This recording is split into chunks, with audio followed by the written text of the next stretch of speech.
एक घना जंगल था जहाँ एक खतरनाक शेर रहता था। कौवा, सियार और चीता उसके सेवक के रूप में हमेशा उसके साथ रहते थे। शेर रोज शिकार करके भोजन करता और ये तीनों उस बचे हुए शिकार से अपना पेट भरते थे। एक दिन उस जंगल में एक ऊंट आ गया जो अपने साथियों से बिछड़ गया था। शेर ने कभी ऊंट नहीं देखा था।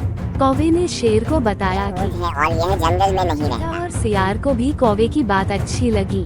तीनों की बात सुनकर शेर ने कहा कि ये हमारा मेहमान है, मैं इसका शिकार नहीं करूंगा। शेर ऊंट के पास गया और ऊंट ने उसे सारी बात बताई कि वो किस प्रकार अपने साथियों से बिछड़कर जंगल में पहुंचा।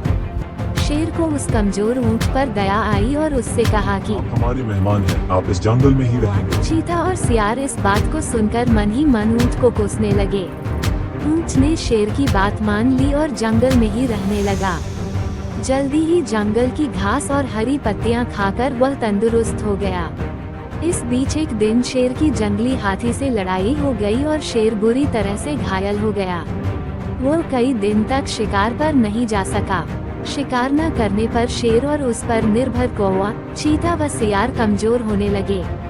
जब कई दिनों तक उन्हें कुछ भी खाने को नहीं मिला तो सियार ने शेर से कहा, महाराज, आप बहुत कमजोर हो गए हैं और अगर आपने शिकार नहीं किया तो हालत और ज्यादा खराब हो सकती है। इस पर शेर ने कहा कि मैं कमजोर हो गया हूँ कि अब कहीं भी जाकर शिकार नहीं कर सकता।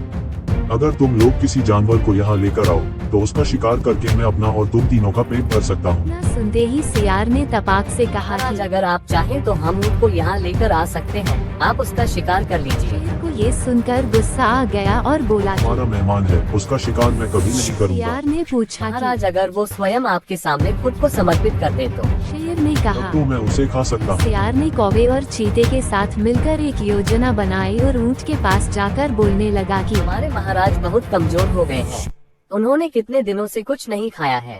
अगर महाराज हमें भी खाना चाहें तो मैं खुद को उनके सामने समर्पित कर दूंगा। सियार की बात सुनकर कौवा, चीता और ऊंट भी बोलने लगे कि मैं भी महाराज का भोजन बनने के लिए तैयार हूँ। चारों शेर के पास गए और सबसे पहले कौवे ने कहा कि महाराज, आप मुझे अपना भोजन बना लीजिए। सियार बोला तुम कि बहुत छोटे हो, तुम भोजन क्या नाश्ते के लिए भी ठीक नहीं हो। फिर चीता बोला महाराज, कि आप मुझे खा जाए। सियार ने कहा अगर कि तुम मर जाओगे तो शेर का सेनापति कौन होगा? सियार ने खुद को समर्पित कर दिया। तब कौवा और चीता बोले कि तुम्हारे बाद महाराज का सलाहकार कौन बनेगा। जब तीनों को शेर ने नहीं खाया तब ऊंट ने भी सोचा कि महाराज मुझे भी नहीं खाएंगे क्योंकि मैं तो उनका मेहमान हूँ। ये सोचकर वाएं भी बोलने लगा कि मुझे अपना भोजन बना लो। सुनते ही शेर, चीता और सियार उस पर झपट पड़े। इससे पहले कि ऊंट कुछ समझ पाता, उसके प्राण शरीर से निकल चुके थे और चारों उसे अपना भोजन बना चुके थे।